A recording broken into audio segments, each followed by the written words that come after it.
Hi everyone, welcome back to Kavitha sugar and spice. ഇന്ന് നമ്മൾ ഉണ്ടാക്കാൻ പോകുന്നത് ഒരു ഫ്രൂട്ട് സാലഡാണ്. നാട്ടിൽ യൂഷ്വലി ഉള്ള ഫ്രൂട്ട് സാലഡിന് വളരെ വ്യത്യസ്തമായ ഒരു ഫ്രൂട്ട് സാലഡാണ്. അതായത് നമ്മൾ കസ്റ്റർഡ് പൗഡർ യൂസ് ചെയ്യുന്നില്ല, അതുകൊണ്ട് തന്നെ അതിൻ്റെ കളർ മഞ്ഞയല്ല, ഒരു വെള്ള കളറും മിൽക്കി ടേസ്റ്റും ആയിട്ടുള്ള ഒരു ഫ്രൂട്ട് സാലഡാണ്. വളരെ പെട്ടെന്ന് തയ്യാറാക്കുക, എല്ലാവരും ട്രൈ ചെയ്ത് നോക്കണം. നമുക്കിത് എങ്ങനെയാണ്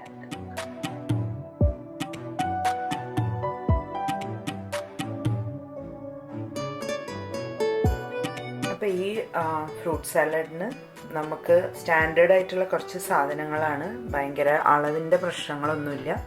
അപ്പോൾ ഒരു ക്രീം ചീസിൻ്റെ ഒരു ബാറ്, അത് 8 ounce, പിന്നെ ഒരു 12 ounce Carnation milk, evaporated milk, Carnation ബ്രാൻഡാണ് കേട്ടോ. പിന്നെ ഫ്രൂട്ട് കോക്ടെയിൽ, അതിൻ്റെ ഒരു ക്യാനാണ് ഞാനിവിടെ വാങ്ങിയിരിക്കുന്നത്. അതാകുമ്പോൾ എല്ലാ ഫ്രൂട്ട്സും ഉണ്ട് എന്നുള്ള കാരണം അത് വാങ്ങി. ഇല്ല നിങ്ങൾക്ക് പിന്നെ പല ഫ്രൂട്ട്സ് മുറിച്ചിടണമെന്ന് വെച്ചാൽ അത് ചെയ്യാം. അപ്പോൾ ഇത് ഒരു 30 ounce-ൻ്റെയാണ്. അപ്പോൾ ഒരു പൗണ്ട് 14 ounce അങ്ങനെ വരുന്നുണ്ട്. 1 കിലോൻ്റെ അടുത്ത് 850 gram അത്രയാണ്. അപ്പോൾ അതിന് കണക്കായിട്ടുള്ള ഫ്രൂട്ട്സ് മുറിച്ചിട്ടാൽ മതി. ഇതിൽ ആപ്പിൾ ഇല്ലാത്ത കാരണം ഞാൻ ഒരു സെപ്പറേറ്റ് ഒരു ആപ്പിൾ എടുത്തിട്ടുണ്ട്. പിന്നെ 7 തൊട്ട് 8 സ്പൂൺ പഞ്ചസാര, അതും നമുക്ക് ആ കണക്കിൽ തന്നെ ചെയ്താൽ മതി. അപ്പോൾ ഇനി ആദ്യം എന്ത് ചെയ്യണമെന്ന് വെച്ചാൽ ഈ ക്യാനിൻ്റെ ഫ്രൂട്ട്സിനെ ഞാൻ ആ സിറപ്പിൽ നിന്നൊന്ന് സ്ട്രെയിൻ ചെയ്തെടുക്കട്ടെ. അടുത്തതായിട്ട് നമുക്ക് ഈ മിക്സിയിലേക്ക് ഈ ക്രീം ചീസും കാർണേഷൻ മിൽക്കും പഞ്ചസാര ഇട്ടിട്ട് നന്നായിട്ടൊന്ന് അടിച്ചെടുക്കണം. ക്രീം ചീസ് ഞാൻ ഒരു 3-4 മണിക്കൂർ പുറത്ത് വെച്ചു. അപ്പോൾ അത് കാരണം അത് നല്ല സോഫ്റ്റ് ആയിട്ടുണ്ട്. പിന്നെ ഞാൻ ആ ഫ്രൂട്ട്സൊക്കെ സ്ട്രെയിൻ ചെയ്ത് അതിലത്തെ ആ സിറപ്പൊക്കെ കളഞ്ഞ് റെഡിയാക്കി വെച്ചിട്ടുണ്ട്. കാർണേഷൻ മിൽക്ക് ഒഴിച്ചു അതിൽ. ഇനി നമുക്കൊരു 7 ടീസ്പൂൺ പഞ്ചസാര ഇടാം. 8 ഞാൻ ഇടാത്തത് ഒന്ന് ടേസ്റ്റ് ചെയ്ത് നോക്കിയിട്ട് ഇടാന്ന് വെച്ചിട്ടാണ്.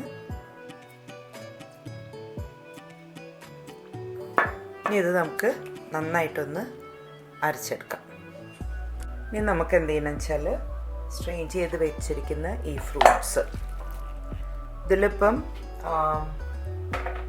മാംഗോ, പിന്നെ പെയർ, പീച്ച്, കുറച്ച് ചെറി, ഗ്രേപ്സ്, ഇതൊക്കെയാണ് ഉള്ളത്. അപ്പം നിങ്ങൾക്ക് ഇതൊക്കെ തന്നെ വേണമെങ്കിൽ ക്യാൻഡല്ലാതെ ഈ ഒരു അളവിൽ മുറിച്ചെടുക്കാം. ഞാൻ നേരത്തെ പറഞ്ഞ പോലെ ഒരു 850 grams ഉള്ളത്. പിന്നെ ആപ്പിൾ സെപ്പറേറ്റ് ആയി ചേർക്കുകയാണ്.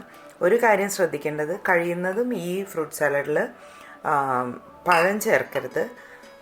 അതതിൻ്റെ ടേസ്റ്റിനെ ആകെ മാറ്റിമറിച്ച് ക്രീം ചീസൊക്കെ കൂടി ആകുമ്പോൾ ഒരു ടേസ്റ്റ് ഉണ്ടാവില്ല.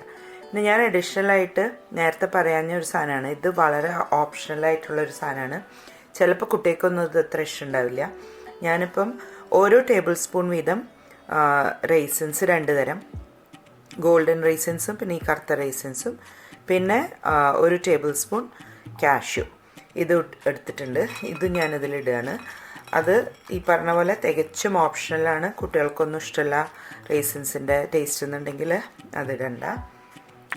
ഇനി നമുക്ക് ഈ അരച്ച് വെച്ച ഈ ക്രീം ചീസും മറ്റേ കാർണേഷൻ മിൽക്ക് ആൻഡ് പഞ്ചസാര ആയിട്ടുള്ള അത് ഇതിൽ ചേർക്കാം. ഇതിൽ വല്ല ക്രീം ചീസിൻ്റെ അതേ ചെറിയ കട്ടകളുണ്ടെങ്കിൽ നമുക്ക് ഒരിക്കൽ കൂടി ഒന്ന് മെല്ലെ അരയ്ക്കാം കേട്ടോ.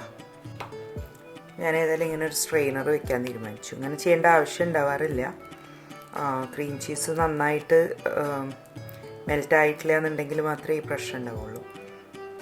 കാര്യമായിട്ടൊന്നുമില്ല, ചെറിയ 1-2 കുഞ്ഞു കഷ്ണങ്ങളുണ്ട്. അത് ഞാൻ ഒന്നുകൂടി അരച്ചിട്ട് ഇതിലേക്ക് ചേർക്കും.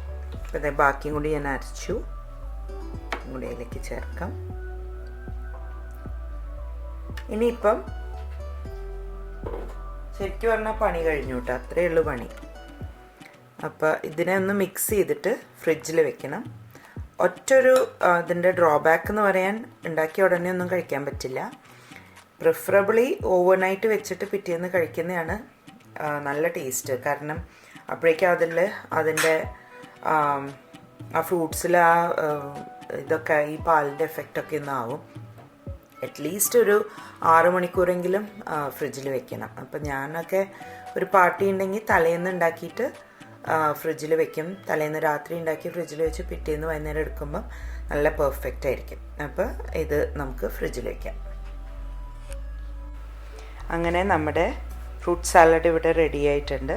ഞാൻ നേരത്തെ പറഞ്ഞ പോലെ തന്നെ നിങ്ങൾക്ക് പഞ്ചസാര കൂടുതലോ കുറവോ ചേർക്കണം എന്നുണ്ടെങ്കിൽ നിങ്ങൾക്ക് ചേർക്കാം. ഒരു സ്റ്റാൻഡേർഡ് അളവാണ് നേരത്തെ പറഞ്ഞത്. പിന്നെ കാഷ്യൂസും റേസിൻസും അതുപോലെ തന്നെ വേണമെങ്കിൽ ചേർത്താൽ മതി. അപ്പോൾ എല്ലാവരും എളുപ്പത്തിൽ തയ്യാറാക്കാവുന്ന ഈ ഫ്രൂട്ട് സാലഡ് ഒന്ന് ട്രൈ ചെയ്ത് നോക്കുക. ഇഷ്ടമായി എന്നുണ്ടെങ്കിൽ എൻ്റെ ചാനലിൽ സബ്സ്ക്രൈബ് ചെയ്യാൻ മറക്കരുത് കേട്ടോ. ശരി എന്നാൽ. Thank you for watching my video. അടുത്ത തവണ വീണ്ടും കാണുന്നവരെ ടേക്ക് കെയർ. ബൈ.